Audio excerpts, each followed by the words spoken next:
नमस्कार दोस्तों, स्वागत है आपका मास्टर फॉल में। और आज हम आपके लिए एक वीडियो लाए हैं जिसमें हम एलओसी और एलएसी के बीच में क्या डिफरेंस है ये बताएंगे, और इसमें क्या इसका हिस्ट्री रही और क्या इसमें प्रेजेंट विवाद चल रहा है।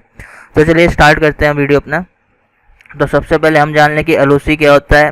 तो एलओसी का फुल फॉर्म यानी कि इसको लाइन ऑफ कंट्रोल बोलते हैं। यह एक लाइव लाइन है जिसमें फायरिंग और फेस टू फेस इंटरेक्शन तक का सामना करना पड़ता है। यह सीमा स्पष्ट रूप से मिलिट्री द्वारा सीमांकित होती है। अगर हम इसको सिंपल शब्दों में, आसान शब्दों में समझें तो एलओसी इंडिया और पाकिस्तान का जो कश्मीर वाला जो पार्ट है, एरिया है, उसमें जो डिवाइड है उसको एलओसी बोलते हैं। बेसिकली ये इंडिया और पाकिस्तान के बीच में एलओसी होता है। और हमने कई बार देखा है न्यूज़ में कि वहाँ पे फायरिंग, गोला बारूद और ये सब चलता रहता है, क्योंकि भारत ने स्पष्ट कर रखा है कि वह कोई वार्ता नहीं करेगा जब तक वो पाकिस्तान आतंकवाद को बढ़ावा देगा।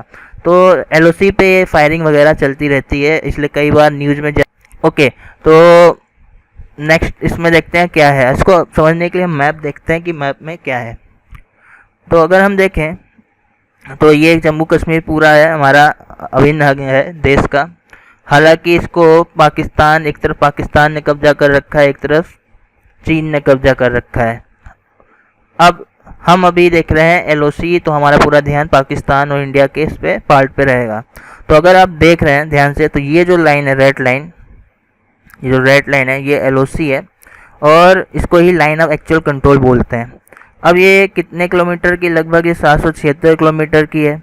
1947 में जब आज़ाद हुआ तो पाकिस्तान की तरफ से कुछ मिलिट्री का सपोर्ट रहा और कुछ वहाँ के जो ट्राइब्स वाले थे उन्होंने आके इधर से भारत पे कब्जा कर लिया, इस पार्ट पे कश्मीर का, जिसको वो आज़ाद कश्मीर बोलते हैं, बट वो आज़ाद नहीं, भारत का पार्ट है और हम इसको पीओक्यू के नाम से जानते हैं।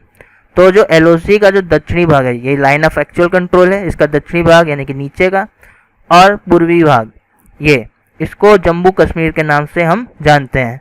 इसमें एक और फैक्ट है कि जो पाकिस्तान के अंडर में या कब्जे में जो पार्ट है जम्मू कश्मीर का, वो लगभग 45% है। और आज भी हम इनके लिए सीटें विधानसभा की वहाँ पे खाली रखी गई हैं, आज भी सीटें हैं। और इसके अलावा इसमें देखते हैं कि कश्मीर के जो 3 क्षेत्र हैं जिसमें आज़ाद कश्मीर जो कब्जे में किया गया है, गिलगिट और बलूचिस्तान, ये पाकिस्तान के कब्जे में है इस टाइम। तो ये था एलओसी और इंडिया पाकिस्तान का कश्मीर इशू को लेके इंफॉर्मेशन विद मैप।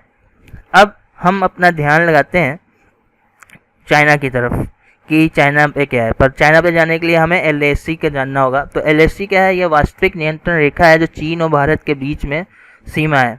वास्तविक नियंत्रण रेखा एलएसी की अवधारणा 1993 में एक द्विपक्षीय समझौते में, बाइलेटरल जो समझौता हुआ था उसमें आई थी। हालांकि इन दोनों देशों के बीच में कोई ज़मीनी स्थिति पर कोई ठोस समझौता नहीं है, इसी कारण इन दोनों देशों के बीच में यदा कदा कभी झगड़े हो जाते हैं। तो यही वजह है कि कुछ एक्चुअल डिमार्केशन है नहीं, क्योंकि वहाँ पे पहाड़ हैं, नदियाँ हैं, तो वो उतना अच्छे से यहाँ पे नहीं हो पाया। एक समझौता हुआ था उसके अकॉर्डिंग हो रहा है। तो कभी चीनी वो वायलेट करते हैं, इधर आ जाते हैं, हमारे भारतीय फौजी भाई उनको रिट्रेट करते हैं, उनको वापस जाने देते हैं। इस बीच में ये सब प्रॉब्लम्स हो जाती हैं, जैसा कि अभी चल रहा है।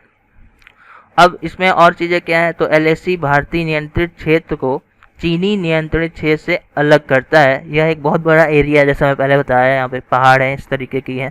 और भारत और चीन की सेनाओं द्वारा लगभग 50 से 100 किलोमीटर की दूरी बनाकर इसमें निगरानी की जाती है। अब इसको समझते हैं मैप से। तो मैप में हम ये पाकिस्तान का पार्ट हम समझ गए कि लाइन ऑफ कंट्रोल होता है। अब हम देखते हैं चाइना की तरफ। तो इधर चाइना का ये जो पार्ट आप देख रहे हो, स्काई चीन, ये चाइना के पार्ट में छीन लिया गया था भारत से, राइट। अब इसमें एक चीज़ और है, ये जो लाइन आप देख रहे हो, ये इंडिया चाइना के बीच में, इसको ही लाइन ऑफ एक्चुअल कंट्रोल बोलते हैं।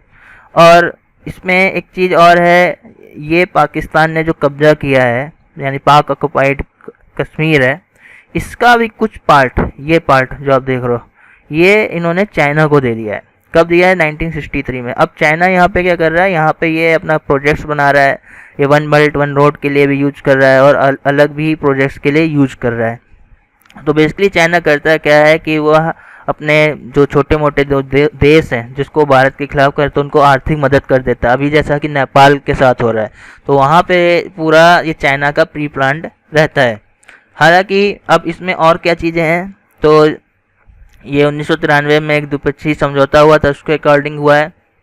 टोटल लेंथ देखी जाए तो 4057 है।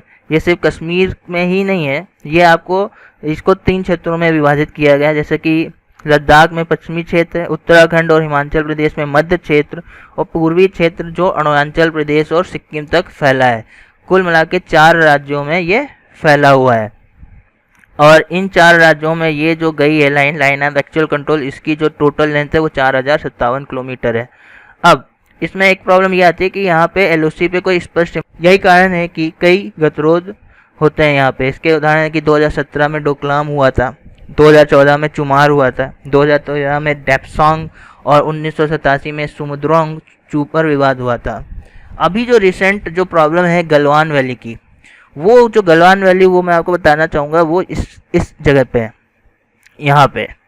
तो ये जो गलवान वैली का है ये अभी रिसेंटली है, ये भी इसी का नतीजा है। आपको हमारा वीडियो अच्छा लगा हो तो उसको लाइक शेयर और सब्सक्राइब जरूर करिएगा। Thank you everyone, have a nice day.